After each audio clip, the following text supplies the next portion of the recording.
Behind us, as you can see, is Big Spanky.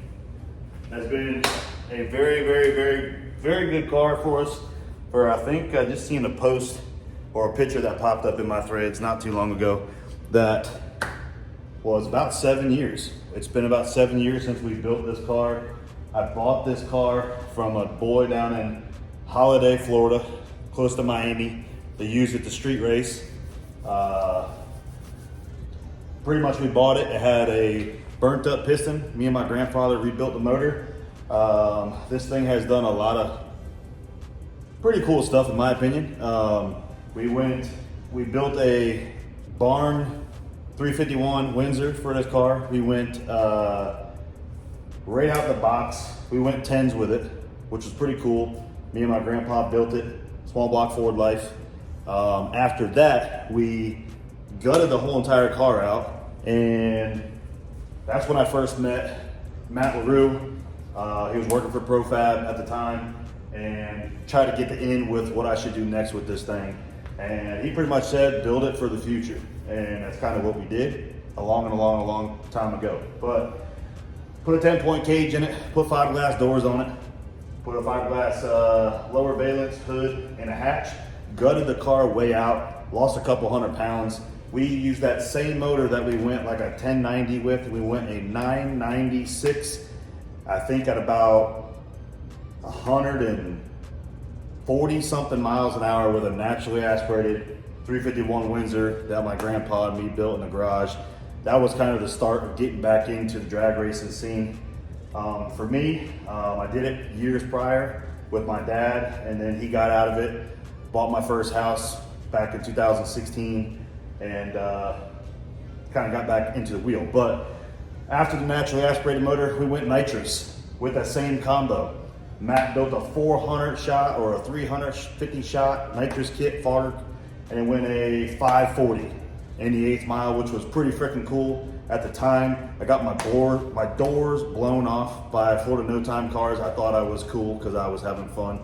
But hey, everybody's got to start somewhere.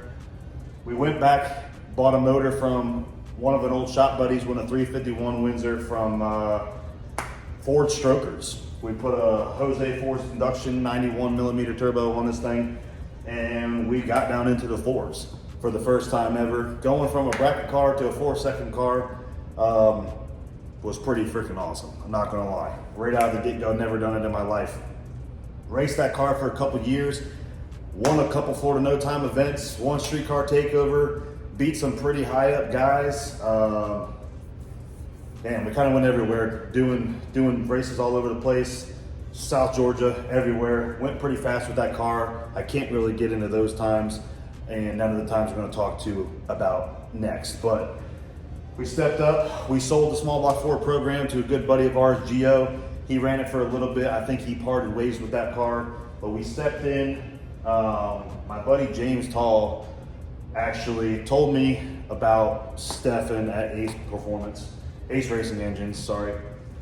Got our first LS for the car. Everybody hated it because it was small block Ford forever, but time was right. It made sense on pen and paper. It is a little bit cheaper route than building a very expensive like DeSoma small block Ford or big headed small block Ford, whatever you want to call it. It was cheap enough to where I could make some good power. This thing's making some serious power. It is a LS7 CID head, CID intake, force inductions, big GTR 55 or GT55 frame turbo, single turbo M1 power glide. Very simple combination in a light box body, or you can put it in any light car and you could go really fast.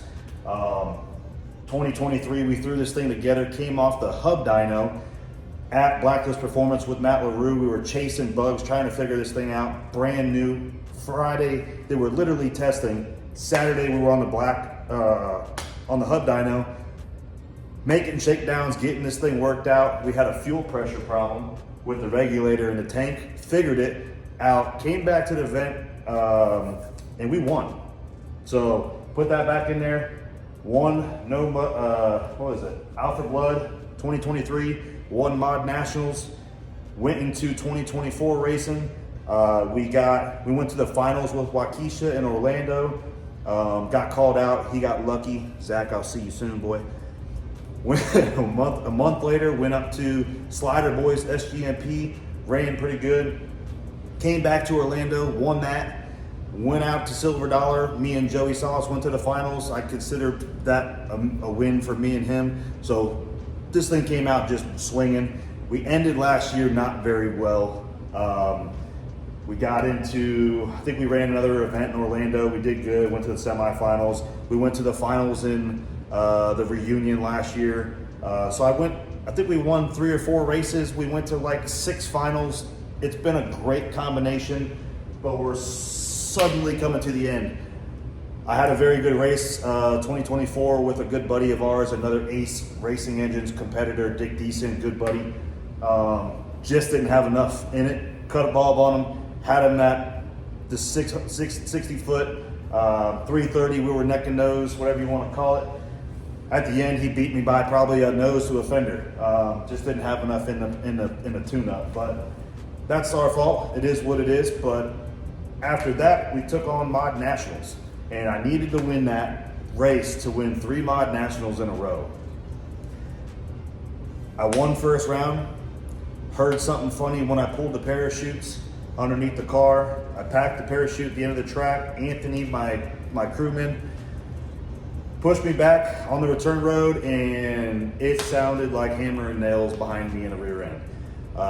This had a mini tub, 8.8, that I bought probably 4 or 5 years ago from an old nitrous grudge car. It's been fantastic, been very fast with it.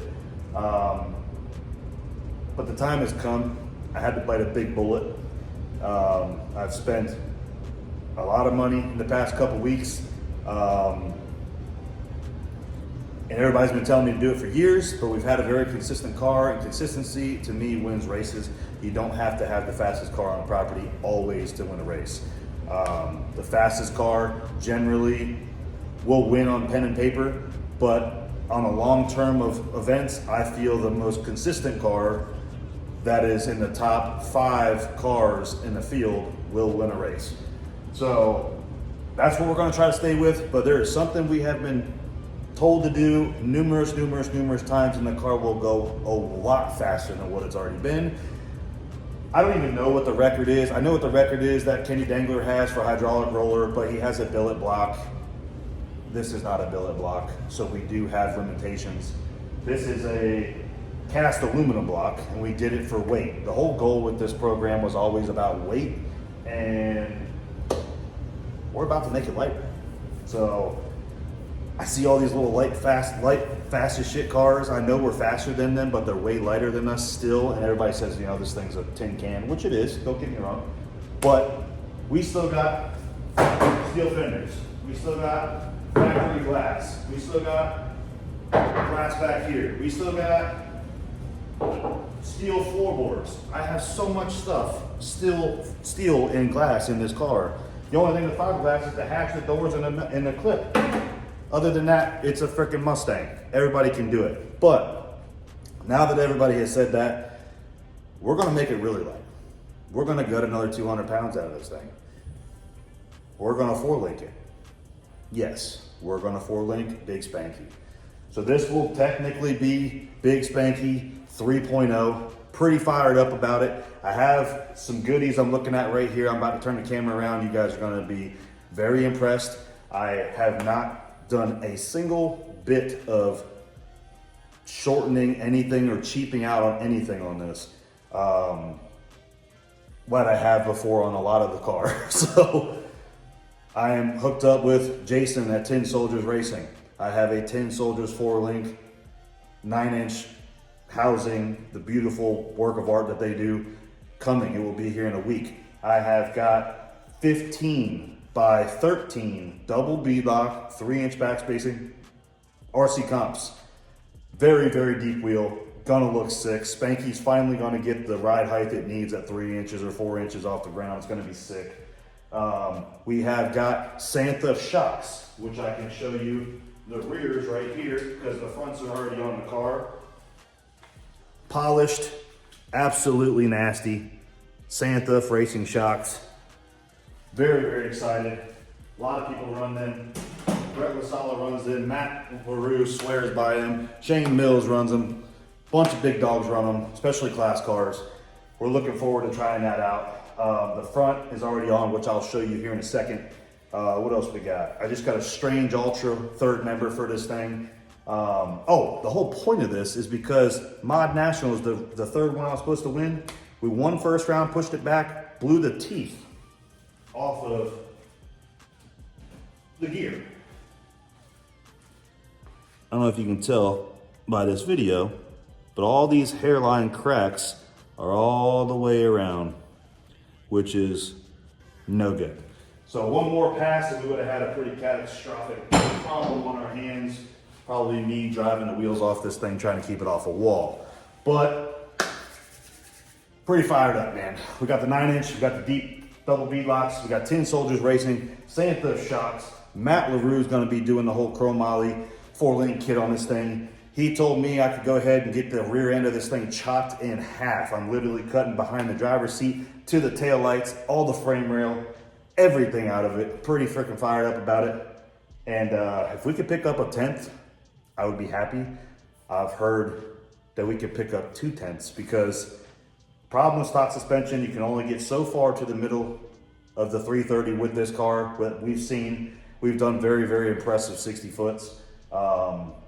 Very impressive lately, but that's why that broke. So no more breaking rears after first round. I don't want no part of that no more. That kind of pissed me off. But after that, we're gonna be able to get this thing to separate, do some pro mod shit, and go really fast. So if we could pick up another 2 tenths, I would be mind blown because that's real fast. Let's get. Look at these puppies. Ooh, my. 15-inch. Look at the butt on them things. Good gracious. Spanky's gonna be thick. I cannot wait. Double bead lock, 15 by 13s. On top of that, TBM brakes. We've always ran those, but we do have the new Santa shocks on there. Very excited about this. But I've already started chipping away. Yes, there is no tub, no floor. Frame rails are about to get cut out. We're gonna have a good time here. Very excited. Let's get it in. Let's get it on.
All right. Here's some frame rails, some cut up steel tubs, bunch of the car, the back by the fuel cell, bunch of crap, tons of blisters. But we do have a gutted out Fox body. Got some couple more things to do. Matt wanted me to keep the parachute crossbar in there. He's gonna try to tie into that possibly to keep all of our parachute launcher stuff together. I do still have to get a small blade and trim up all the rest of the stuff. I want to get all the rest of this crap up in there, that old crash stuff from the factory. Other than that though, we're keeping the down bars. I believe Matt's still gonna try to tie into those. And I have to get 2 new longer blades to get a full clean cut on these last 2 little torque boxes. But other than that, man, she is completely cut out, ready to party. Very curious. I still gotta trim up all this right here. I had some weights over there from like lifting weights because the thing was trying to come off the lift. So she's very light right now. I don't know if you can see this in camera, but the whole thing is very loose. I did put jacks underneath the front just so it doesn't try to fall off the lift.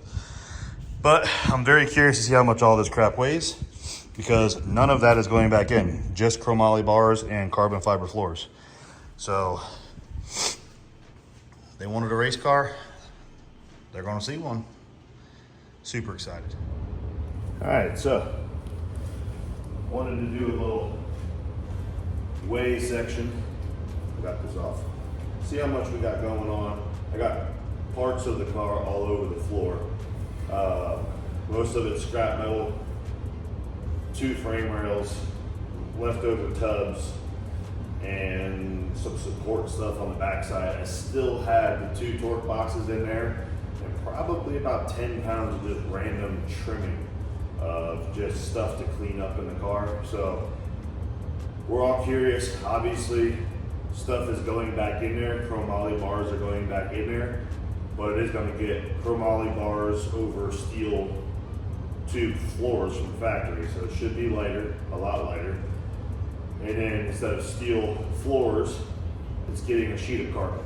A sheet of 4x8 carbon can't weigh more than 9-10 pounds for the whole piece. So we got a little box first to see where we're at. We're gonna do box pieces by pieces, see how much weight we can get out so far. Let's get into it. Box number 1. Just gonna let it sit on there until it registers. Pull it off. That first box was 30 pounds.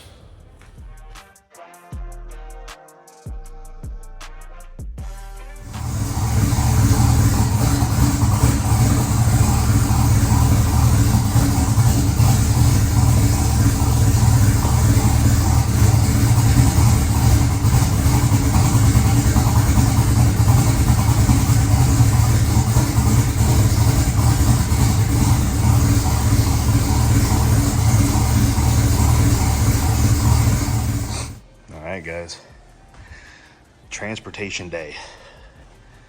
See if we can get this thing on the trailer to take it down the blacklist with nothing in the rear. Look at that right there, boy. It should be fun. I think we'll be able to drop it, swing the arm out, put something underneath the back and slide the car forward, hopefully.